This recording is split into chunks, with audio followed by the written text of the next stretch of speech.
Boa noite, gente. Nós estamos iniciando o mês de outubro.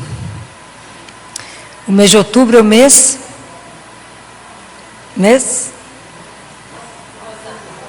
do Rosário, mês das vocações. E é por essa vocação que eu quero conversar hoje. Às vezes, a nossa caminhada espiritual é uma coisa que dificilmente a gente pensa, não é? Dificilmente. Dificilmente a gente para pensar na nossa caminhada espiritual, na nossa vida cristã. Porque o mais grave que pode acontecer conosco é dar a nossa vida cristã como uma coisa que já tem, como faz parte daquela rotina, sem parar de verdade e pensar: o que é essa opção que eu fiz na minha vida de ser cristã? Dificilmente a gente reage como um ateu que te pergunta assim, para um cristão: tem pensado em Deus? Aí o cristão toma um susto, fala: e você? Fala: eu não consigo não pensar a não ser nisso. E a gente descobre que a gente não pensa nele. A gente descobre se a gente tem vida espiritual, interior. A gente tem que fazer uma pergunta para a gente: onde estão os meus pensamentos, os meus sentimentos e os meus afetos? Em que eu penso o dia inteiro? Onde estão as minhas grandes buscas, meus grandes objetivos? O que eu estou buscando? Porque não está escrito na palavra de Deus que aonde está o nosso tesouro está o nosso coração. Aí a gente quer morrer de vergonha quando faz uma pergunta dessa, né? O que eu pensei hoje o dia inteiro? Nossa Senhora, qualquer outra coisa, menos em Deus. Então a gente vai vendo como é que é essa vida cristã. Porque às vezes a gente vive como um ser sem desejo. Nós temos um representante disso num dos livros da Bíblia. Vocês sabem quem é? Quem é o ser sem desejo da Bíblia? Alguém sabe? Todo mundo já leu esse livro dele. Um livro aqui, ó, da Bíblia. Qual é? Quem representa nós? Quem representa? Quer ver uma outra pergunta? Você já fugiu de Deus? Já fugiu? Ele falou uma coisa, você deu de surda. Falou: não é comigo não, esse assunto não me pertence. Quem é esse na Bíblia? Tem um livro inteiro dele. Como é que chama? Eu vou pôr você só fazer para casa, né? Jonas. Jonas é o homem sem desejo, é o ser sem desejo. Já conhece Deus, assim mais ou menos, né? Aí Deus fala: ô Jonas, levanta, vai a Nínive. Ele fala: sim, senhor. Aí pega o navio para Tarsis. Achou que estava enganando Deus. Olha a ilusão. Entrou na fila, entrou no navio. Falou: agora está enganando ele. Olha quem que ele achava que estava enganando, Deus. Aí entra no navio, fica lá no porão escondido, vai dormir. Uma tempestade pega o povo no meio do caminho. Aí chega o capitão e acorda ele. Fala: oi, quem é você, meu filho? Quem é você? Olha que interessante. Quem é você? Acorda. Não é possível que nenhuma tempestade te acorda. Vocês sabem qual é a tradução de Jonas? Jonas, a tradução do nome Jonas é pomba. E muitas vezes o que Jonas fez é o que a gente faz: cortou as asas. Porque a gente não pensa na nossa dimensão espiritual. A nossa dimensão espiritual ela fica escondida debaixo de um tapete. A gente não pensa nisso não. De verdade a gente pensa na nossa caminhada, de como é que eu estou caminhando espiritualmente. Não, a gente não pensa de jeito nenhum. Só quando vocês vêm aqui terça-feira que eu chamo vocês, né? Fora isso passa. Aí eu saio, quando você sai na porta lá, aí então já mudou o assunto, já ligou uma música bacana e tá, esqueceu tudo. E se sacudiu muito a cabeça nas curvas, que não lembra nem onde é que teve. É assim, porque não dá raiz. Por que a nossa vida espiritual é assim? Porque precisa que a gente tenha uma coisa que a gente precisa pensar, A gente precisa tomar, na verdade, uma coisa que se chama decisão. Tem que ter um querer e eu tenho que decidir. Então, o que nos falta é decisão. A gente fica sempre parado, quem sabe, uma hora eu faço isso. Aí, quando eles pegam Jonas e falam com ele, quem é você? Qual que é a resposta de Jonas? Já vocês não devem ter lido o livro. Ele fala, eu sou um hebreu. Qual que é a tradução de hebreu?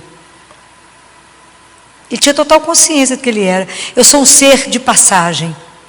Eu sou um passante. Isso é a nossa consciência. Quem é você? Eu sou um ser de passagem. Eu estou aqui de passagem. Mas a gente vive como se aqui fosse eterno, não tivesse consciência nenhuma da nossa caminhada espiritual. É nenhuma. Aí a vida, quando nos pega e nos aperta, aí nós estamos destruídos. Por quê? Porque não nos preparamos para nada. Nós somos ser de passagem. Ele fala, eu sou um hebreu. Ele sabia o que ele era, mas sem desejo. Sem desejo nenhum. E assim, às vezes, a nossa vida espiritual. A gente vive a nossa vida espiritual assim mesmo. A gente trabalha, tem milhões de planos, que bom, milhões de sonhos, de desejos, que Deus não entra. Se eu estiver enganado, pode levantar que nós vamos bater uma prosa. Eu ia adorar. Se vocês levantassem e falassem, não é isso, Filó, eu ia adorar. Mas Deus não faz parte do projeto. De tudo que eu vou estudar, de tudo que eu vou trabalhar, Deus não entra. E aí, qual é a vocação de todos nós que somos batizados? Qual é a vocação do cristão? Independente se você escolheu para exercer na sua vida, ser padre, ser uma freira enclausurada, descalça, que ninguém vê. Você decidiu que você vai ser médica como eu, advogado, dentista, empresário. Eu vou ser professora, eu quero ser um autoempresário, como diz uma cliente minha, pequenininha, fala assim, Filó, eu não sei, mas eu sei que eu vou ser uma autoexecutiva, famosíssima. Que bom, aos 5 anos a gente pensar nisso, né? Ótimo. Então, é assim que a gente vai ver mesmo. Eu quero ser mãe somente, eu quero ser dona de casa, não, eu quero fazer bolo para fora, não quero ser uma brilhante cozinheira, seja o que for. Qual é a primeira vocação que todos nós somos chamados? Que está em Levítico 11, versículo 45, é apertar demais, né? Não, agora apertei feio. Ser santo. Essa é a vocação do cristão. Essa é a primeira vocação, que não está escrita para ninguém, isso não está reservado para alguém especial. Não está. Essa vocação é de cada um de nós que somos cristãos e que nós escondemos ela. Está escrito aqui, ó. Jesus diz, Deus Pai diz assim, ó. É para que vocês sejam santos, porque eu, o seu Deus, sou santo. E já fala, filho, você está ficando louca, minha filha. Isso é fanatismo, desequilíbrio, qualquer coisa. Não é. Essa é a primeira vocação nossa. E essa oportunidade da santidade nos é oferecida todos os dias. E nós podemos negá-la todos os dias. Sabe qual deveria ser a maior tristeza da nossa vida? Não sermos santos. Às vezes eu tinha vontade de gritar no ouvido assim uns dos outros. Acorda, cristão, para a sua dignidade. Somos filhos de Deus. Filhos do Altíssimo. Como diz São Pedro, raça santa. Sacerdócio. Todos sacerdotes reais. Raça santa. Filhos do Altíssimo. Perdemos essa noção no mundo, perdemos. E na verdade Deus nos convida, né? Independente daquilo que você faz, independente de onde você está. O que é a santidade? É viver aquilo que te é dado viver, com amor. Qual é o bom odor de Cristo? Qual que é o cheiro que o mundo vai reconhecer Jesus? O amor. Esse é o cheiro. Aonde a gente vive exatamente a sua função de cada dia, na humildade, quer dizer, na consciência que tudo eu faço por causa dele e com ele, porque sem ele, nada, nada. E que eu tenho uma perfeita aceitação da vontade dele na minha vida. Por quê? Por que eu posso aceitar a vontade de Deus de olhos fechados, por causa do amor dele. Porque ele nos ama de uma forma alucinada, incondicional.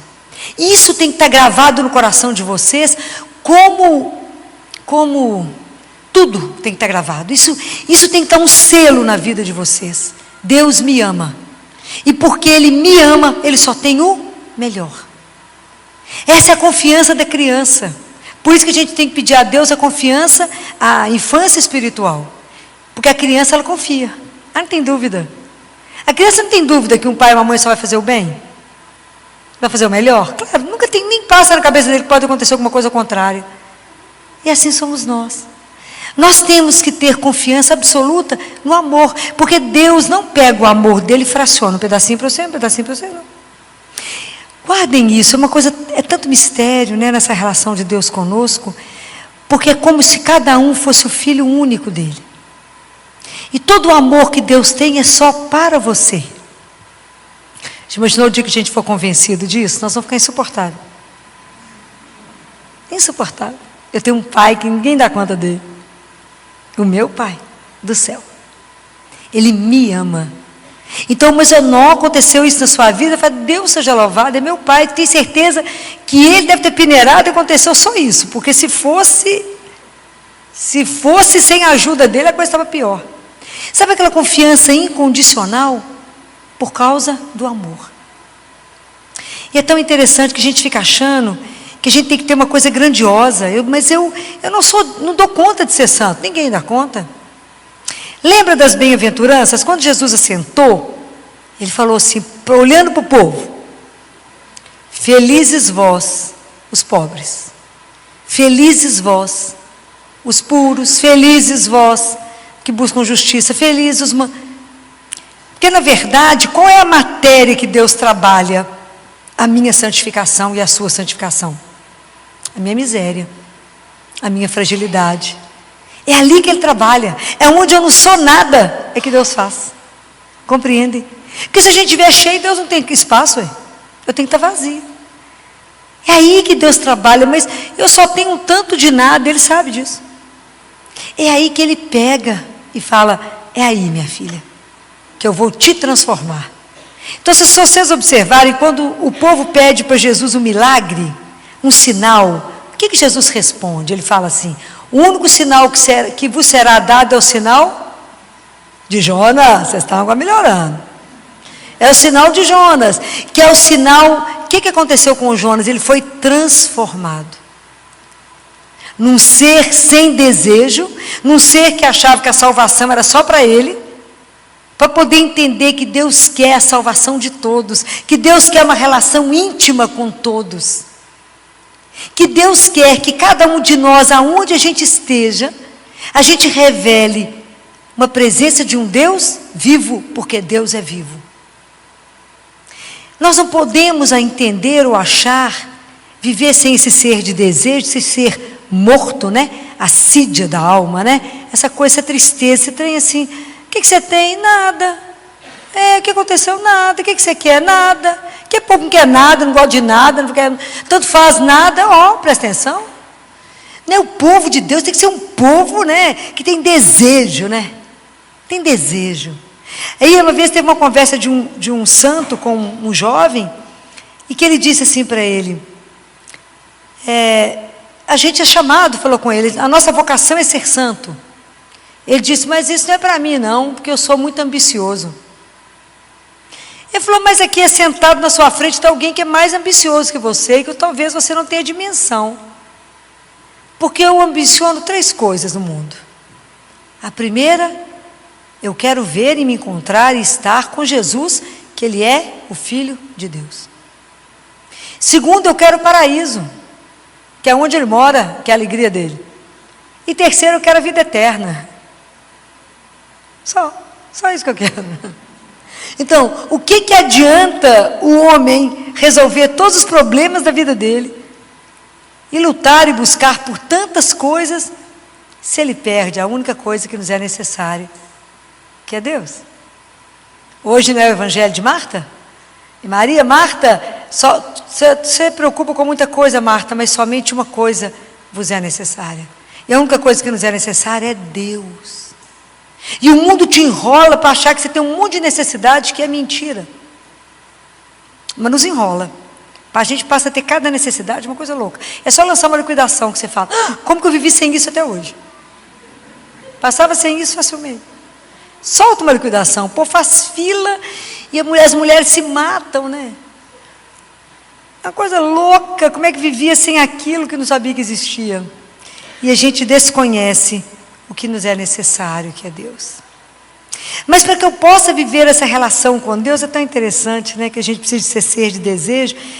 Se Deus, eu estou falando com vocês, é um Deus vivo, eu não posso ficar achando que Deus é uma ideia do passado, que Jesus é uma história que foi contada. Não, isso é uma história hoje, agora. A Bíblia é a coisa mais atual que nós temos. Procura qualquer problema que você tem, está aqui a resposta. Problema que a gente não lê de jeito nenhum, né? Todo dia eu faço uma perguntinha para vocês, né? Para ver se vocês estão lendo a palavra de Deus.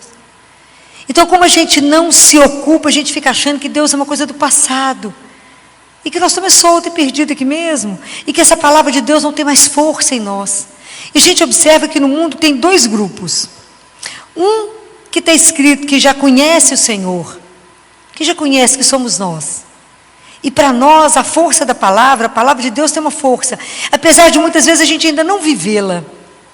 E a principal coisa que deveria nos conduzir é amar o Senhor acima de todas as coisas. É o primeiro maior mandamento. Amar a Deus. A gente ama tudo nesse mundo. Deus fica mais ou menos reservado. Por necessidade. E Ele deveria ser o meu primeiro amor. Então é isso, né? Começar amando a Deus acima de todas as coisas, e em tudo querer agradá-lo, em tudo estar atento para o que Ele quer, em tudo procurar a fazer a vontade dEle, em tudo ser o filho que Ele sonhou que a gente fosse. Isso Ele precisa de cada um de nós. Nós temos que dar esse testemunho cristão no mundo, porque o outro grupo que existe no mundo é aquele que busca por uma coisa que faz falta, mas não sabe o que é. Que a pessoa que engraçada na minha vida tem uma coisa, me faz falta uma coisa, mas eu não sei o que é. Compra, gasta, viaja o mundo de ponta a ponta, vai e volta, mas tem uma coisa, é um buraco em mim que faz falta. E não sabe que procura por Deus. Para esse grupo está escrito na palavra de Deus assim: buscai e achareis, batei a porta se abrirá. Não é assim? Está tudo escrito, né? A gente que não entende. Mas é lindo. Então essa nossa caminhada espiritual, ela é uma decisão diária. Nós temos que decidir que a santidade foi proposta para cada um de nós. E decidir qual é a proposta da minha vida, ser santo. Porque é isso, Filó? É. Mas se eu não posso excluir da minha vida de santidade, da procura por essa caminhada espiritual, a cruz. Não tem jeito. Por quê? Porque na cruz está a morte do pecado. E o maior inimigo da santidade é o pecado. Então nós temos que viver uma luta imensa conosco. Está escrito que o reino de Deus não vai ser sempre uma luta à força. Por quê? Porque o reino de Deus está onde? Dentro de nós. Não é assim Jesus falou? Não fico achando, o reino de Deus está aqui ou está ali, porque o reino de Deus está dentro de nós. Para vermos a Deus, a gente precisa morrer. Ninguém viu a Deus, a não ser Jesus, não é? Foi quem viu a Deus. Mas para que eu possa começar a trabalhar a santidade, para que eu siga Jesus, o que eu preciso fazer? Nós já falamos disso aqui mais tempo. Eu preciso morrer para mim mesmo, não é assim? Eu preciso vou me despindo, né? Eu vou despojando de mim, para que Deus seja tudo em mim. Então isso é um trabalho. Então é por isso que o reino de Deus é uma luta, é uma força, porque é uma luta interna. Quando a gente fala assim, pelo sinal da Santa Cruz, livrai-nos Deus, nosso Senhor, dos nossos inimigos. Quem são eles? E o que eu sinto? Os nossos maiores inimigos são os internos. É tudo que eu penso, tudo que eu sinto, tudo que eu falo, tudo que está no meu coração. Então são contra eles que eu tenho que lutar. É a dispersão que eu vivo. Acordo de manhã, começo a rezar, a cabeça já está longe. É uma luta. Qual que é a grande dificuldade nossa na vida? O permanecer em Deus. Tudo nos seduz de falar com Jesus assim, você espera um pouquinho que eu vou ali. Muda o caminho. Por não dar certo, ele volta para ele meio com aquela carinha assim, voltei. Ele recebe, tadinho, né? Que é uma bondade em pessoa. A gente vive trocando ele, traindo por 20 moedas ou por menos que 20 moedas. Porque a gente não se convence que a santidade é um convite para cada um de nós. E aceitar isso, falando, como é que eu sei qual que é a minha cruz de cada dia? Pensa, qual que é a coisa mais difícil que você vive a cada dia? Aquilo que é mais difícil de você viver, aquela é a cruz da sua santidade. Aí você abraça ela bastante e fala, ela que me leva para o céu, vem cá, amiga. Abraça com amor. É na sua dificuldade, é no seu pecado. Nas nossas imperfeições. É lá. É na dificuldade de viver com o defeito do irmão. É lá. Que eu tenho que conviver com o outro que é difícil. Abraça. Fala, Jesus, me ajuda, porque é aqui, meu amigo, que eu quero trabalhar a minha santidade. É aqui. Às vezes é nas coisas pequenas que a gente não imagina que Deus está nos pedindo. Às vezes a gente acha que é algo grandioso, né? Não, é lá no pequeno. Já falei com vocês, o caminho com o Senhor é um caminho que ninguém vê. É você cumprir todos os dias com amor aquilo que Ele te convidou a viver. Em tudo falar, dai graças. Em tudo falar, obrigado por me permitir. Quando eu penso naquela mãe que eu contei para vocês, aquele menino que foi batizado, lembra da Mônica? Semana passada ele foi embora para casa, né, gente? Porque ele teve morto e voltou, né? E ela falava comigo, doutora Filó, a senhora imagina, eu sou escolhida para ser a mãe dessa criança com essa síndrome tão grave. Eu sou escolhida, doutora. A ninguém ele escolheu a mim, doutora. Pode imaginar que privilégio eu tenho? Qualquer um de nós que olhasse a criança e falasse, essa mulher é louca. E ela tinha uma alegria dentro dela, nunca vai andar, portaça não, nunca vai falar, problema nenhum, doutor, ele é meu, doutor, que alegria, esse menino é meu. Igualzinho a gente reage, qualquer coisa que acontece, fala, por que comigo? Eu não mereço, Senhor. Não é assim? A culpa de tudo é para Ele. Então hoje, quando eu vi que era outubro, que era mês das vocações, eu precisava provocá-los, porque eu preciso me provocar. Nós não podemos ficar em parque de estacionamento espiritual. Eu tenho que estar a caminho. A minha vida espiritual tem que me provocar. Eu não posso ser como aquele jovem rico que chegou perto de Jesus e falou com ele, mestre, o que eu faço para ter a vida eterna? Jesus falou, cumpre os mandamentos. Ele falou, mas eu estou fazendo tudo. E Jesus sabia que ele estava fazendo tudo. Jesus falou, então agora vende tudo que você tem e me segue. Ele não deu conta, porque a segurança dele estava tanto naquilo que ele tinha, que ele não deu conta de abrir mão daquilo para viver a aventura de viver a confiança absoluta em Deus. Ele não conseguiu colocar a confiança dele em Jesus. E às vezes na nossa vida Deus nos convida para uma coisa e fala com ele, não estou escutando, não é comigo. Fulano vai ali, não é comigo esse assunto. E a gente não percebe igual Jonas, que eu recusar ouvir, eu causo tempestade em mim mesmo e ao redor. Jonas fez uma tempestade no mar, até ele assumir que era ele, que não estava fugindo de Deus. Não vamos fugir dessa nossa parte espiritual. Vamos começar a procurar olhar para as coisas do alto. Como disse um sacerdote quando eu fui confessar, olha para cima, Filó, somente para cima. Então, o dia inteiro eu falo comigo, Filó, olha para cima. Olha para cima. Busca as coisas do alto. Fica atenta em todos os momentos aquilo que Deus te chama.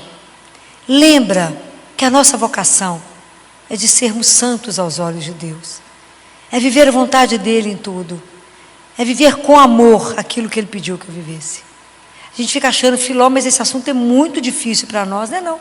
Pois Ele que fez a proposta, tudo que Deus propõe, Ele que vai nos ajudar a fazer. Por que nós já descobrimos que nós não damos conta de nada sem Ele? Não é? Quem sou eu? Sou capaz de alguma coisa? Não. Mas eu sou capaz de tomar uma decisão. Eu tenho que ter um querer. Porque a nossa vida espiritual é o encontro da graça com a nossa liberdade.